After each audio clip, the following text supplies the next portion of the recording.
Okay, so our toilet has been leaking.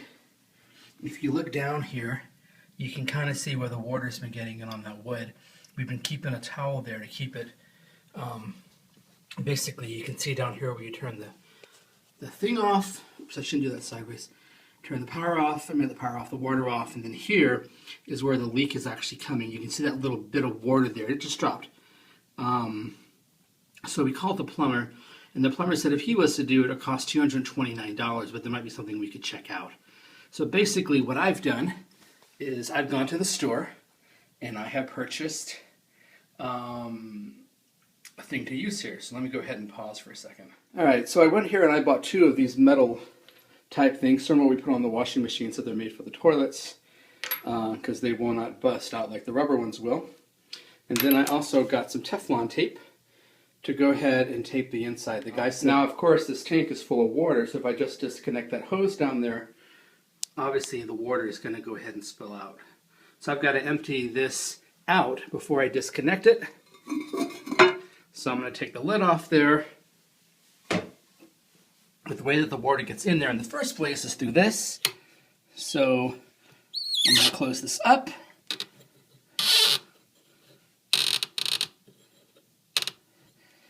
And another drip just fell down there.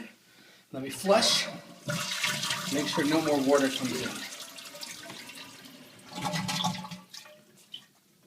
Okay, as you know with water, you turn it from right to left. And turning it from right to left, you can see there's a little bit of water still in there, but not much. So I don't know what I can do, but I'm going to flush it again, just to see if I can get any more water to come out of there.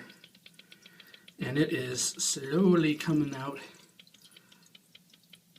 but not very much. So what I'm going to have to do to make sure I don't flood this little bit of water all over is to go ahead and take back the towel that I was using a minute ago, put it down there just to be safe, and if I do that, I should be able to disconnect this thing. So now that the towel is here, I'm going to go ahead. This is water, so... Alright, so to get this to work, apparently I've got to turn it that direction. So let's see how much water comes out when I unscrew this. Oh, that's not pretty. Alright, so at first I couldn't get this to turn, but then finally holding the bottom part, I turn it that way, it'll come off. Alright, so now the pipe is ready to come off. I got that top off there, pull it off there, and then pull it up there. Now I've got to put the other one in.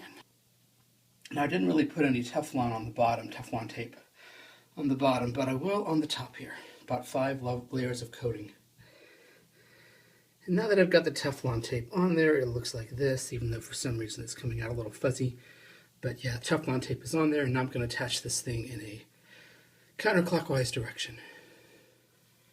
Alright, so now we can see it's reattached, about as reasonably tight as I can go. So now I'm going to reopen this. You can hear the water coming in. Fast and furious. Let's see it filling up there. Alright, so what the guy suggested putting down here is a piece of cardboard. That way, if there is any kind of leaking, you'll be able to spot it immediately. So I'm going to do that as the final step. But now that this is filled up, make sure everything's flushing as expected. Looking over here, looks pretty smooth.